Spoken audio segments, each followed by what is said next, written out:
were talking about the evolution of the term white supremacy, racism, all of those ideas, but the fact is white supremacy is not new. The conservative values that you and many here wish to uphold, y'all kind of ignore the fact that this country was founded on the genocide of Native Indigenous peoples who were called primitive savages and murdered, massacred. Racism and white supremacy is not a bipartisan issue. It's an American issue and one which we must all come to terms with. But if the American dream, which you were talking about, is that anyone can do anything and be anything that they want, how can we support this kind of fanciful idea when the reality is that Native peoples and so many other marginalized groups, through systemic economic barriers partly caused by the environment of our founding, are left behind from that dream?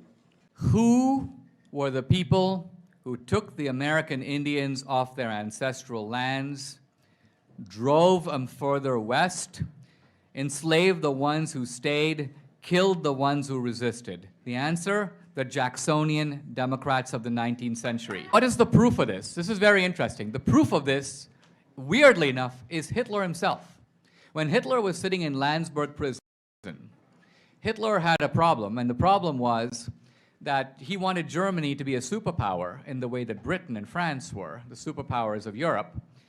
And Hitler was thinking, we have to do this through colonialism, because that's how the British and the French became powerful. The British run India, they run half of Africa, the French have colonies all over the world. Hitler thought, Germany needs to do that. But he realized, but there's nothing left to take. All the real estate on the planet has been sort of occupied. So how can Germany become a great power?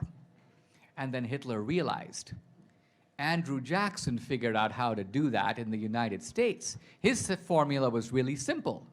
Drive the Indians off their land, kill the ones who resist, enslave the ones who remained.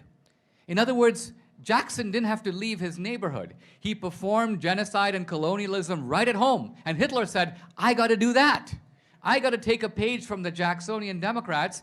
I don't need to go hunting for India or Africa. I'm going to take the Poles, the Slavs, the Eastern Europeans, the Russians. I'm going to throw them off their land. If they resist, I'll kill them. If they stay back, I'll enslave them. I want every German to live on a farm.